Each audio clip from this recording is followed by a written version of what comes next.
2024년 미국의 한 도시에서 발생한 총격 사건이 큰 충격을 안겼던 것 기억나시나요? 바로 도널드 트럼프 전 대통령의 총격 사건인데요. 이 사건은 그의 공식 행사 중에 발생한 일이었습니다. 많은 이들은 이 사건을 불행한 우연이라고 생각했지만 사건 발생 몇 주 전 심슨 가족팀은 방영될 에피소드를 준비하고 있었고 그 에피소드에는 적격범이 정치인을 겨냥하는 장면이 담겨 있었습니다. 이 장면이 너무나도 현실을 반영하고 있어 사람들이 실제 총격 사건과 연관지으며 불안해할 것이라는 우려가 제기되었습니다. 특히 에피소드에서는 적격범이 연설 중인 정치인을 노리는 모습을 사실적으로 묘사하고 있었습니다. 이 장면은 언뜻 보기에도 연상되는 요소가 많아 방송국은 결국 방송을 보류하기로 결정했습니다. 이에 대해 제작진, 우리는 극한의 상상력이 현실로 나타나는 것을 보고 싶지 않았다? 며 방송 보류의 이유를 설명했습니다. 이와 같이 인기 애니메이션 심슨 가족에서는 미리 예언한 장면이 많았는데요. 과거 2020년 코로나를 미리 예언한 장면도 있었습니다. 과연 어떻게 그들이 코로나의 유행을 예측했는지 함께 살펴보시죠. 총 2개 에피소드의 코로나 바이러스에 대한 내용이 나옵니다. 첫 번째 에피소드는 1997년 방영된 에피소드인데요. 심슨 앵커가 뉴스를 통해 보도하는데 오사카 플루가 스프링필드를 덮쳤고 300명이 넘는 사람들이 감염되었다고 말하죠. 이 일의 시작은 심슨이 TV 홈쇼핑에서 일본제 믹서기를 주문하면서 시작됩니다. 그 주문이 들어온 일본에서 포장을 하는 과정에서 직원이 실수로 제품 안에 기침을 해서 바이러스가 퍼지게 됩니다. 호모는 박스를 열자마자 바이러스에게 감염되는 모습을 보이죠. 하지만 일본 믹서기를 시킨 건 호모뿐 아니라 많은 마을 주민들도 함께 주문한 것으로 보입니다. 박스를 열어본 사람들은 모두 바이러스에 감염됩니다. 그리고 앵커가 오사카 독감에 대해 보도를 하는데 실제로 오사카 독감은 1950년 중국에서 발생한 유행성 독감이라고 작가들이 설명했습니다. 정부에서도 모든 것을 통제하고 있다고 말하지만 실제 모습은 그렇지 않다는 것을 풍자하는 이미지를 보여줬죠. 두 번째 에피소드는 2010년에 나온 에피소드로 자유의 여신상 머리에 모여 회의를 하는 내용으로 시작됩니다. 그리고 여기에서는 사람들의 관심을 돌리기 위해 새로운 질병을 퍼뜨리고 사람들에게 치명적인 바이러스를 유포시켜서 유행시키자고 말하죠. 이후에는 코로나 바이러스라는 명칭까지 나오며 뉴스에 보도되는데 2010년에 나온 에피소드라는 사실이 믿기지 않죠. 사람들이 마스크와 백신을 구하기 위해 줄을 서는 모습이 매우 유사합니다. 실제로 애니메이션에서는 발병 날짜가 나오진 않지만 이것까지 예측한다면 심슨은 단순한 애니메이션이 아니라 계획된 미래의 사건의 사전 프로그래밍이라고 볼 수 있습니다. 또한 심슨에서는 가상화폐에 대한 이야기도 나옵니다. 그중 시바이누 코인의 탄생에 대해서도 정확히 예측했습니다. 2020년 2월 23일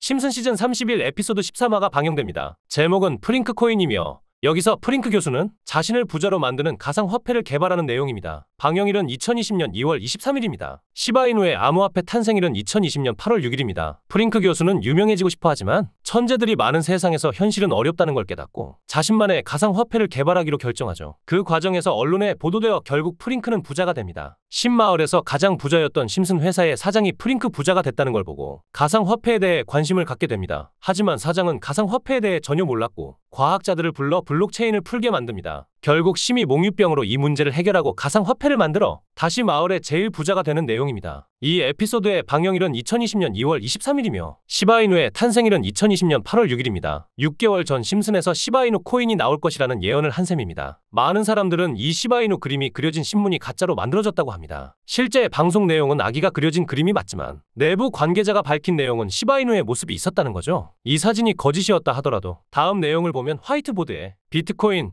라이트코인, 도지코인과 같은 코인들이 적혀 있으며 SH라는 글자가 포함되어 있습니다. 시바이누의 스펠링은 SH와 이버로 SH 사이에 앱가 들어가면 시바이누가 되는 거죠. 마지막에 QED는 라틴어로 이것이 보여져야 할 것이었다는 뜻입니다. 이는 시바이누 코인이 비트코인, 라이트코인, 도지코인과 같은 다른 코인들처럼 증명된다는 의미가 됩니다. 실제로 2021년 11월 시바이누는 역사상 최고점을 찍으며 투자자들에게 큰 수익을 안겨주었고 그해 시가총액 기준 10대 암호화폐로 등극했습니다. 이런 예언적 요소들 때문에 심슨의 예언들이 우연으로 설명하기 어렵게 느껴지죠. 극소수만이 아는 심슨 가족의 에피소드 중에는 전 세계에서 방영이 금지된 이른바 환상의 에피소드로 남은 작품이 존재합니다. 바로 세 번째 시즌의 첫 번째 에피소드입니다. 해당 에피소드의 제목은 스타크 레이빙 데드입니다. 한국에서 방영 당시 MBC에서는 정신병동이라는 제목으로, EBS에서는 쓸쓸한 리사의 생일이라는 제목으로 각각 방영되기도 했습니다. 그렇다면 이 에피소드는 대체 왜 방영이 금지되었을까요? 간략하게 이 에피소드의 줄거리를 말씀드리자면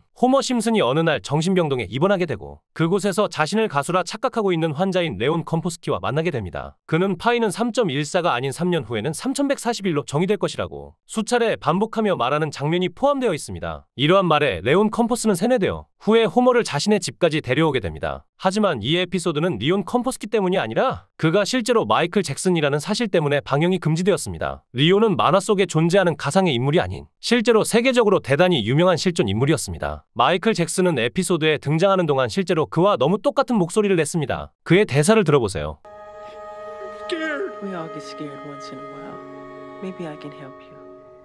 특히 나중에 노래를 부르는 파트에서는 정말로 마이클 잭슨이 부른 것처럼 들릴 정도로 대단히 똑같은 목소리와 창법을 흉내냈습니다. 호머 심슨이 세뇌당한 듯 파이는 3141이라고 반복 언급하는 장면도 있습니다.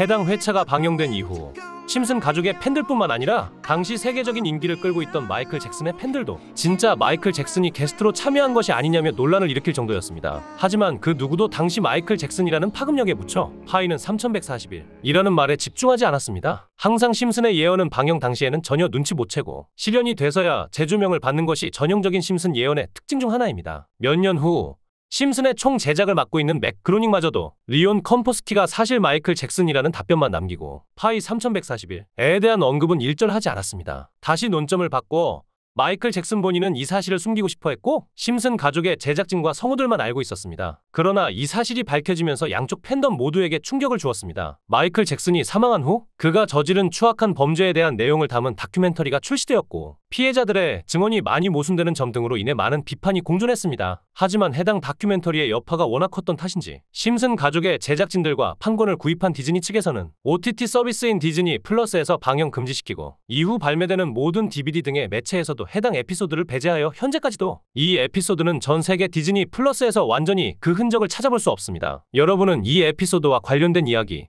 어떻게 생각하시나요? 코인과 관련된 음모론은 오래전부터 존재해왔고 비트코인과 관련된 음모론은 이미 오래전부터 다양한 커뮤니티에서 활발히 논의되어 왔습니다. 이러한 음모론은 투자자들 사이에서 특히 큰 관심을 끌며 여러 가지 추측과 이론들이 난무하곤 합니다. 저도 개인적으로 예언이나 음모론, 미스테리에 대해서 많은 관심을 가지고 있는데요. 이제부터 유튜브 영상 어디에서도 볼 수 없는 파이코인에 관한 심슨의 추가적인 예언을 알아보겠습니다. 2013년 방영된 에피소드에서는 미국 역사상 가장 지옥적인 사건 중 하나인 2001년 쌍둥이 타워 공격, 즉 9.11 테러 단체 알카에다의 수장인 오사마 빈 라덴을 다루고 있었고 이 에피소드는 미국 정부의 제재를 받아 방영 30분 만에 삭제되는 사건이 있었습니다. 그럼에도 불구하고 심슨 에피소드를 본방사수하는 팬들 사이에서는 비공식적으로 이 에피소드의 내용과 스크립트가 알려지게 되었습니다. 오늘 저는 그 내용을 어렵게 구해왔습니다. 이 내용은 파이코인과 직접적인 관련이 없지만 예언적으로 매우 충격적인 메시지를 담고 있어 그동안 어디에서도 보도되지 않았습니다. 심슨의 풍자 속에 숨겨진 파이코인에 관한 예언들이 어떻게 내포되어 있는지 살펴보도록 하겠습니다. 내용은 이렇습니다.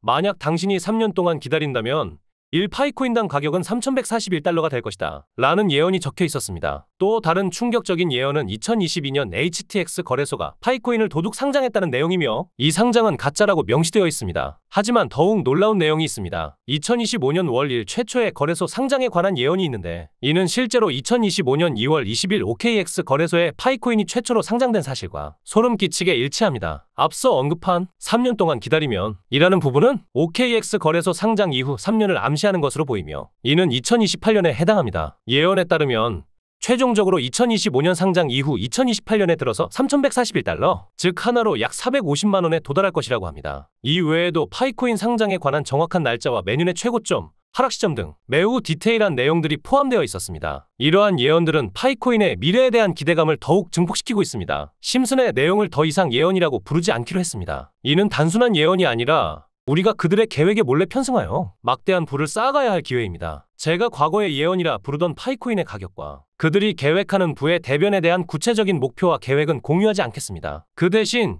여러분이 알아야 할 것은 구독과 좋아요 버튼을 눌러주시는 것입니다. 이 자료들이 널리 퍼지길 원하지 않기 때문입니다. 결국 저희가 얻는 파이가 줄어드는 것이죠. 그래서 저희 채널 구독자분들에게만 이 정보들을 제공하려고 합니다. 파이코인의 가격 관련 예언이 단 한 달도 남지 않았습니다. 이를 알고 싶으신 분들은 구독과 좋아요를 눌러주신 후 영상 하단에 구독이라고 댓글을 남겨주시고 위에 보이는 번호로 심슨이라고 문자만 보내주시면 됩니다. 함께 전설을 써 내려가자는 마음으로 심슨이라는 문자 한 통만 보내주시면 2월 20일 XYZ핏 거래소 상장 이후 심슨의 가격 예언과 상장 후 목표가 파이코인의 향후 자료를 5분 내로 공유드리겠습니다. 여러분 파이코인이 3,141달러에 도달했을 때 얼마나 많은 이익을 얻을 수 있을지 지금 계산 중입니다. 오늘 영상이 흥미로우셨다면 구독과 좋아요 버튼을 눌러주시고 위에 보이는 번호로 심슨이라고 문자 한 통을 보내셔서 파이코인 자료를 꼭 받아보시길 바랍니다. 거래소 상장에 맞춰 빠르게 대응하시길 바랍니다. 이번 영상은 여기까지입니다. 감사합니다.